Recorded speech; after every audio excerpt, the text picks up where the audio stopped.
Good morning, everybody. Good mornings is what I did today. I simply did not want to go into the battle of let me try stay upright. Let me try and do everything possible to stay upright. I was like, you want to lean over? You want to bend over? Let's lean over. Let's do good mornings again. So today's Wednesday. On Mondays, I do good mornings. And I do them heavy. Very heavy. Last 6 or 7 weeks, I've been setting PRs on good mornings on Mondays. Every Monday. So I'm theoretically really tired in this type of motion. But this morning I woke up and my body was like, nah, you're not gonna squat into your knees today. You're gonna have to use your hips. So surprisingly, I felt really good in my hips and my lower back. So I thought, all right, let's do it again. But this time around, I didn't want to load up, 130 kilos again. So I just went, okay, let's, change it up a little bit and do sets of 20. Yeah, so I left 60 kilos on the bar and I did 5 sets of 20. That was the session. It's, no matter what the day is, man, it's like 90% of the time I can wake up and do a good morning. It's so freaking natural to me.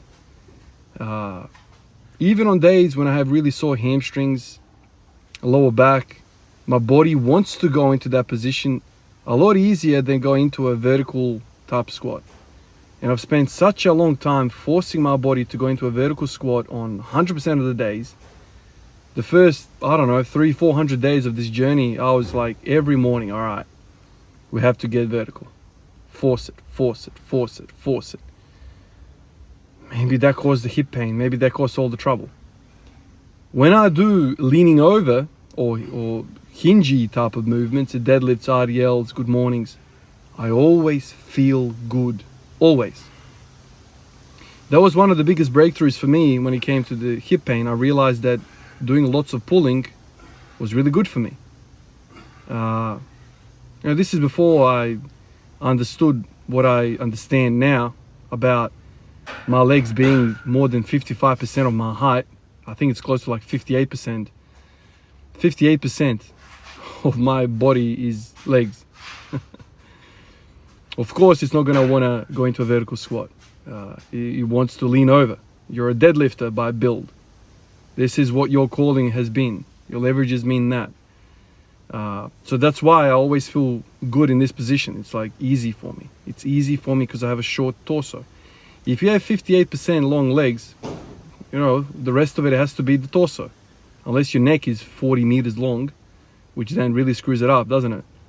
But most people don't have really, really long legs. So if you take your height and you take your leg measurement from the anterior, what's it called? Iliac crest.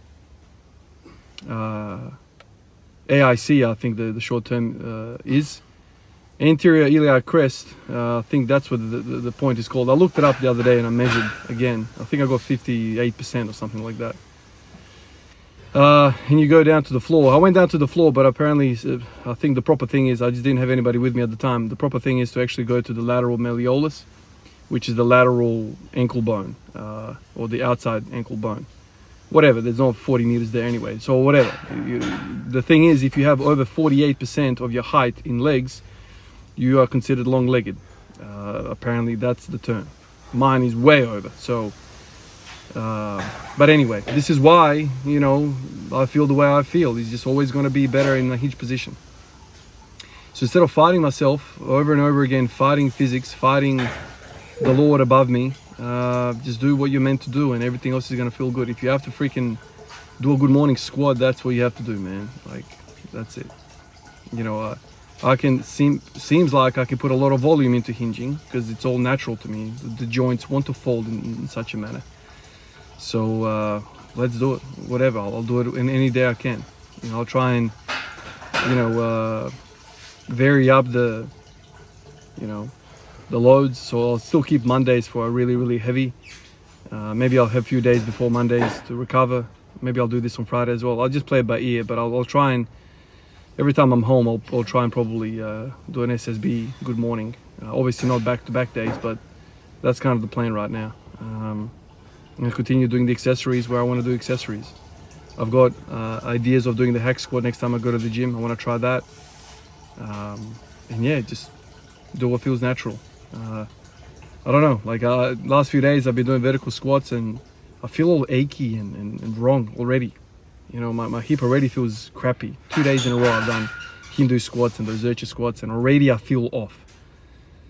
I don't know, man. I don't know what's going on, but the more I lean over, the healthier I feel. Figure that. Sometimes I think to myself, maybe I should just forget about the squat altogether and just deadlift, push for 300 and that's it. Put all my damn points into that and let's see what happens. I don't know. It just seems like I'm fighting an uphill battle with the squat. So let's strengthen the hell out of the posterior chain. Let's work on the weaknesses, like with accessories, and that's it. Forget about trying to get vertical in the squat, for now at least. Do the hack squats, belt squats, that kind of thing, and whatever.